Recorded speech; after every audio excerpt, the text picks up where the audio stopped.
This man has a four-wheel drive, a £64,000 watch, property in Tenerife, and no visible means of support. He's a major drug dealer, and for the last year he's had a new mate. He didn't know his mate was a World in Action reporter. He does now. How much money have you made from drugs in recent years, Mr. Hardy?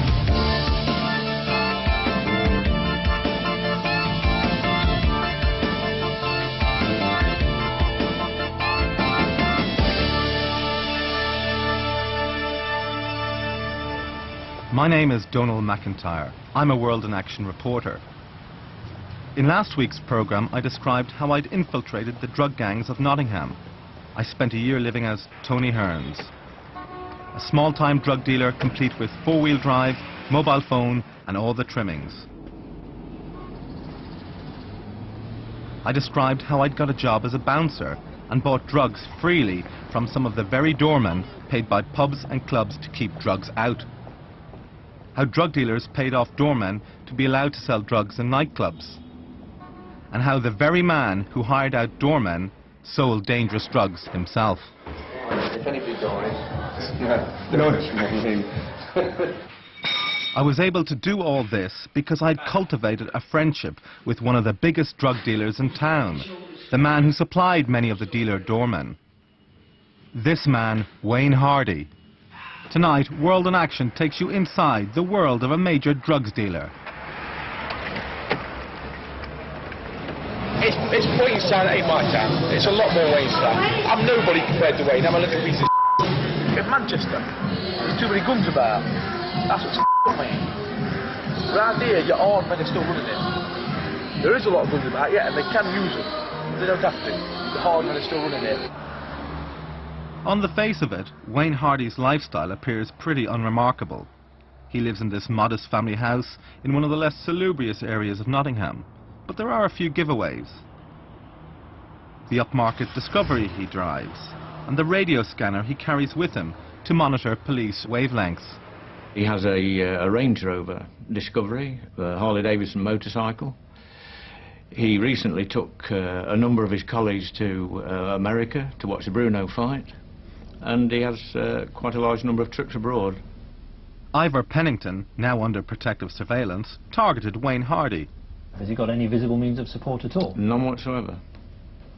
Wayne had been my starting point for this whole investigation. Unwittingly, he'd helped me nail the bouncers, but in order to uncover how the whole drug network operated, I had to nail Wayne as well.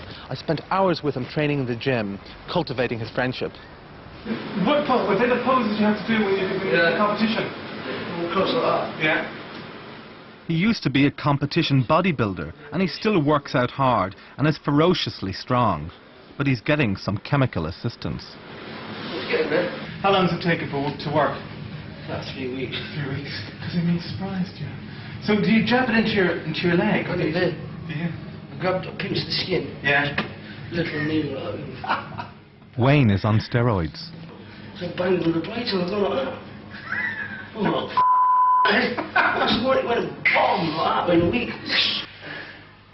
In just a few weeks, I'd got closer to Wayne than I would ever have thought possible. We trained together day after day, and the place where I finally began to learn about the real Wayne Hardy was in the locker room. She have a fight with me, you know. She tries. You know, I mean, I broke her finger, you know. I smacked her in the off, slapped her over that, and she still comes back. Anyway, I've gouged her in the eye. Wayne had got me my first job as a bouncer, but to be accepted as one of the boys, I had to prove myself. I went boxing with some of them, and on one occasion had to show them I was even prepared to step into the ring. With a contender for the British heavyweight title, who happened to train in the same gym.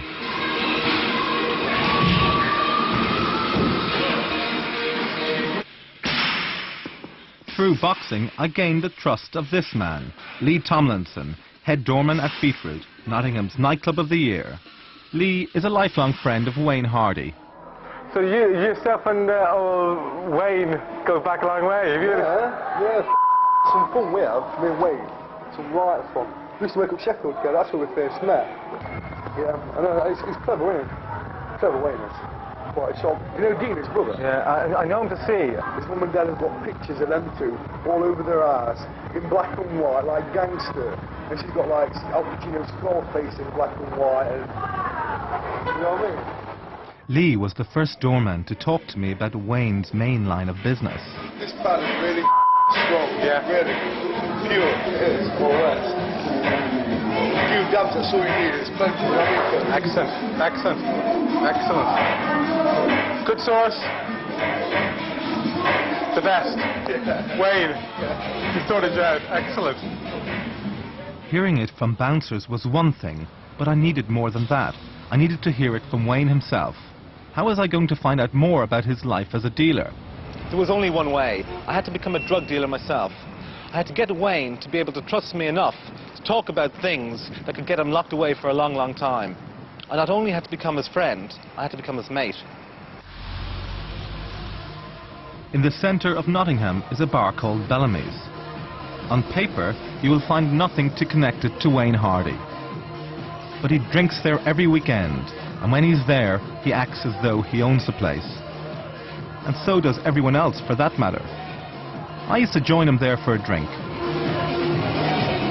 You've got respect in this town, you see. That's right, yeah. You've got respect. That's a lot of... That's why if you leave this town and all you lose all that, don't you? Nobody's going to mess with Wayne in this town. No. I'm not an evil man. It wasn't long before we were the best of friends. I treat everybody right, you know what I mean? I like philosophy and pyramids and... You know I'm into that, all that you know what I mean? I've been reading, you know, Nostradamus. Who's that? That's prophecy. That's right. Friday, mate, you ought to read it. One weekend, I brought someone else along. I introduced him as Billy the Kid, from Stafford.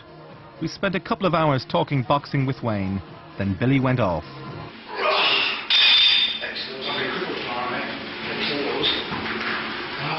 A few days later, in the gym, I picked my moment. But he gave me the gloves. He's got some, it's quiet here. He's got some, stuff lying around the base. I told Wayne that Billy was a dealer, and that I was his courier who moved his drugs around the country. In Wayne's mind, all the little clues I'd planted over months began to fall into place. The motor, loads of money, but no job, and of course, Billy the Kid.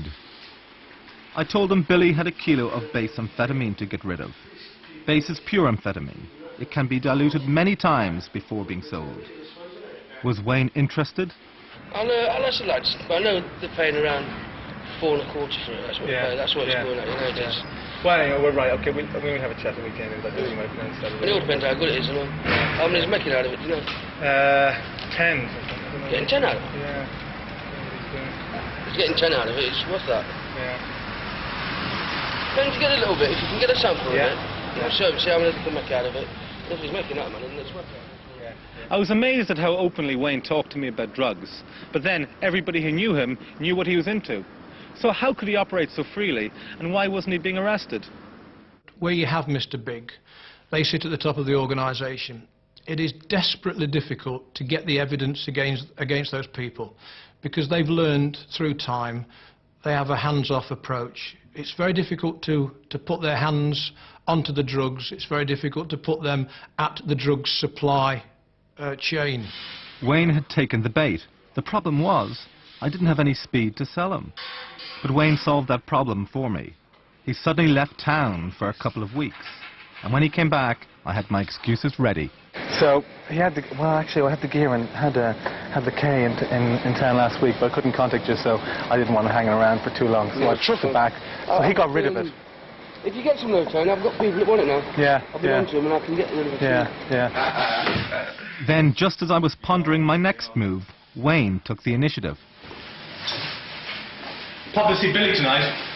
See if you get a sample. Pop and see Billy. Yeah. He just come back from just come back from Amsterdam. Yeah, I'll see if you get some China. I'm not sure what kind of style it is. Depends on what he does. I mean, you do. It's the right price. Yeah. See how much it is? Yeah, absolutely. Yeah, I'm sure there's something else into the brand. Yeah. Wayne wanted Charlie, the street name for cocaine, and he wanted serious quantities. I told him I'd see what I could do. It was a perfect opportunity to see how a big player would conduct a drugs deal. When I spoke to him again, I told him I could get a kilo of cocaine from Billy the Kid. Wayne was delighted, but he wasn't going to get involved himself. He told me to deal with one of his old and trusted friends, the man I met at Beetroot nightclub and had been boxing with, a man already twice convicted of drugs dealing, Lee Tomlinson.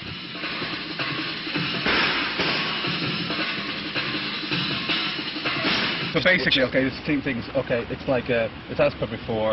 It says Billy's got 2K, 1K he's allocated to me, which I can get rid of, right? Yeah. You know, of pure Charlie. Yeah. And so find a price for me, and then we can organise details. But I'll be able to get a sample with him sometime next. I figure I'll be able to 2 weeks time span, right? 2 weeks. 2 weeks time Right, I'll span. tell him, yeah, and I'll tell him to get his... to get him to give you a call as well. This was Wayne's way of making sure he would not be caught. Only Lee would be involved in the actual deal. And even if Lee got arrested again, there would be nothing to connect him to Wayne Hardy. The major player at the top has a large number of dealers which form a barrier between him and the investigation side of the police. It does afford quite a considerable amount of protection. It allows him to be certainly stay hands-off from an operational point of view, and the remainder of the team are far more exposed. They're the people who have to go to prison. It wasn't always as simple as that. 4 years earlier, Wayne had made a crucial mistake and paid for it with a spell in prison. I heard all about it from fellow bouncer Scott Woods. The thing is, you see, right, you get your man, right, let's see, you've got your main man, right, you've got his man who deals, is like #1 guy, then he's got a couple of lads, right, well these couple of lads down here get done, so now his right hand man has got to go out and do it himself. This gets done, so the main man gets a phone call that's worth 10 grand to him. Does he say no because I'm not touching this stuff, or does he take the and that's how Wayne got done last time.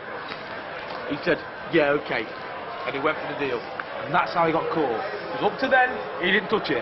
But all his men, the police have slowly got him. They're all in nick. The only one left was him. He didn't have no one to do his run for him. No one that he trusted enough to do his run for him. It's a lot of money. He went and did it. And that's how he got caught. Wayne's brush with the law had taught him another painful lesson. The police had managed to trace £120,000 of drug earnings. He was ordered to hand it over but refused. In the end, he paid up just £12,000, so his sentence was increased. Wayne was making some very good money out of it. Wayne lost 2-3 years of his life. Was it worth it? Well, I had a choice of that extra year in prison. Wayne is the only one I know who has made money out of it and spent it wisely. Only one I know. You know what I mean? But how do you hide your money? I mean, everybody's all over your money. Yeah, well, he's got his little thing here, little thing there. You know, there's no problem. He'll sort it. He's still very well off. He's saved his money. He's done his time, like, and he's still got a few things going, like, which is the only one I know. If Wayne was arrested now, police would find little, if anything, on paper to link him to assets which they could confiscate. He boasts of shares in pubs and nightclubs and properties abroad, but nothing is in his name. To see how our drug deal would unfold, I had to be able to take it further. This meant I had to get a sample of cocaine. As it happened, I knew a man who could help. This is the Wilford Pub.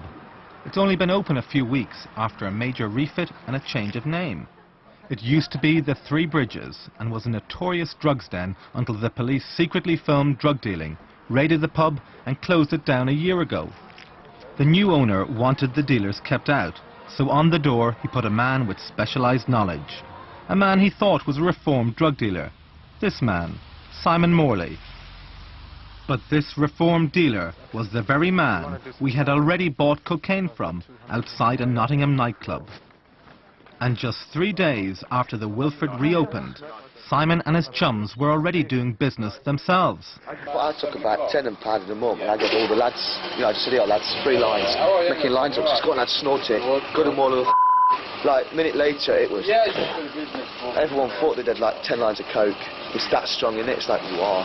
What's going on? What's going on? What I want to have a word with you about tonight was, if I could get half an ounce, 14 grams of pure, right? So I can off the block, right? So I can cut it myself, right? Okay. Now if I can do that, then I'm going to clean up, right? Now there's a bit of meat in the bone there for you. You know what I mean? You know what I mean? So what can you do me for? No, it has to be pure now. You know. Right. What can you do me for half an ounce? What I'll do. I won't see my friend till tomorrow, you see. No problems. But I can phone you and say, yeah, that car, what you wanted, is, you know... That's the lingo. Okay, okay. Now, what do you think it's going to cost me? Stuff like that is about 1,200 quid. And how soon will it be after that, do you think they'll deliver? If it's about, I'll be able to get it you tomorrow. And sure enough, next day, a nervous delivery boy arrived with the goods. Fine. You will. Okay. Alright, that's straightforward then, isn't it? Yeah, no problems. Just want to count that, mate. Do you want to count it because it's 300 there? I'll just leave it there. Now I was dealing with people at the other end of the spectrum from Wayne. This young man was risking a heavy prison sentence to earn next to nothing. Okay, you know the story. I don't want to talk anything at all, you know what I mean? Because all I am is a runner, you know what I mean? I just jump up when I get 20 quid, you know what I mean? I know it is cool, man. Take care, pal. Cheers, man. Be good. It was a far cry from the likes of Wayne, who use others to make sure they don't get caught, and who play for much bigger stakes. Oh, is that the real thing? 64,000 quid that was.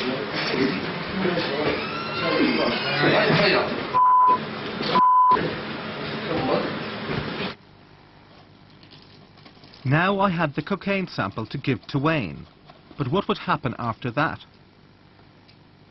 I had little idea how to go about setting up a big drugs deal. I needed expert advice. Fortunately, I knew just the man, a man well versed in the art of drug dealing. My old friend, Scott Woods. If it's Wayne who's doing your deal, he comes up with his man, right? His man's got the drugs. Wayne goes up, 2 separate cars, right? This other man comes down with his man, right? One's got the money, the other one's got the car. Wayne and this man meet, the money's exchanged. His man goes to the other man, picks up the gear, takes the gear off. You know what I mean? So the drugs and money then do not meet again. They're in 2 separate cars. It's a lot harder to stop 2 cars than it is 1. But first I had to deliver the sample. I took it to Lee at Beetroot. Come on! You're doing alright? What I'll do is, you get me the sample, I'll take it straight to him. Okay. You got a sample? Yeah. I'll take it around Wayne's tomorrow. So if you can have a word with Wayne and see what he would give me, right? I'm not too sure where he wants to do the deal, but our guy's pretty kosher, you know. We can sort something out and have a chat to them next week, you know. No problem, alright. Yeah, I'll get it over to Wayne. And then a funny thing happened. I heard nothing for almost 3 weeks. Lee wouldn't even return my calls. There's no one to take the call at the moment, so leave your name and number and we'll get back to you as soon as we can. Bye-bye. This was an odd way to conduct a drugs deal, so I went looking for Lee to find out what was going on. Hop in. Nice, isn't it? Do you like it? Yeah, alright. Yeah, lovely, mate. Excellent. Anyway, what's the word, our man? Bad news, Tony. I got your message out and called you because I wanted to see you. You left that night, drove back home, driving back towards Ilkeston. Cop car comes out, followed me. I flew out window, mate. I had no choice, Tony. You know what I mean? Because of my record, you know what I mean? I didn't get searched. Come to fall it. After I got searched, I went back to the spot on Trelmore and I looked nearly all night and I could not find it. Okay. What can I say? Okay. Gutted about it, mate. I didn't believe a word of it. He had either sold it or snorted it.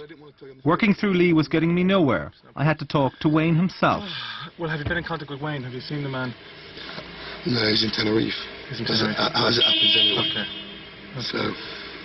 Do you know when he's going to be back? Yeah, he's back week on Thursday. As soon as Wayne arrived back from Tenerife, I arranged to bump into him. Are you well? Good to see you. My buddy Billy, who you met, right? He's got a K of Charlie running around, and what I'd like to do is to bloody get rid of it. Take my cut. I've got a sample running around which I can get. I can either give it to Lee, Charlie. I can either give it to Lee or I can give it to somebody else. Now I've no problems. He just seemed a bit. He chucked it out the window. Well, you know. Depends. Yeah, you take a sample. I mean, I don't know how good. It's good stuff. Well, you must have an idea. Well, 28 is what he's talking. 28. But he's over here at 28. Can't be any good. Can't be any good for that. So there it was. Wayne was in the market for cocaine, but only if it was top quality. Mine simply wasn't good enough. But we had seen the inside story of drug dealing, from the terrified courier earning £20 through to the man with the £64,000 watch. We had negotiated with Wayne and his henchmen to the point of a substantial deal, but the price wasn't right. Wayne, though, had other fish to fry. This was the scene outside Wayne's house only 2 days later. A man arrives with a bulky shoulder bag. They sit in Wayne's Discovery while Wayne counts a pile of money. Wayne makes a phone call. The man departs, his bag empty. The deal has been done. Routine police methods will never catch people like Wayne Hardy.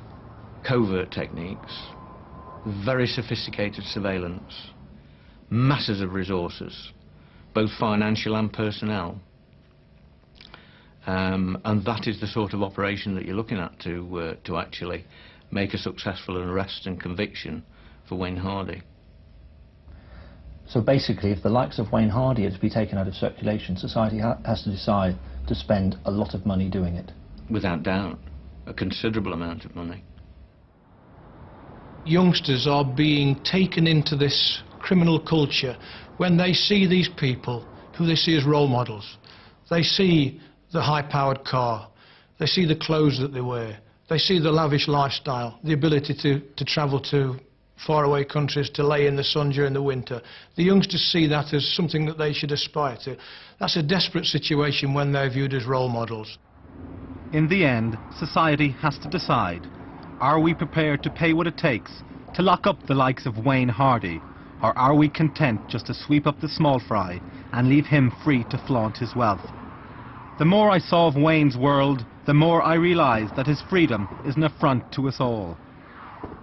Society may not be able to call Wayne Hardy to account, but perhaps World in Action can try. I'm from World in Action. We'd like to ask you a number of questions about your drug dealing operations. Isn't it true, Mr. Hardy, that you're one of the biggest drug dealers in the Midlands? Isn't it true, Mr. Hardy, that you bring in the drugs and your doormen sell them? Mr. Hardy, how much money have you made from drugs in recent years, Mr. Hardy? Mr. Hardy, in 1992, you admitted to drug earnings of over £100,000.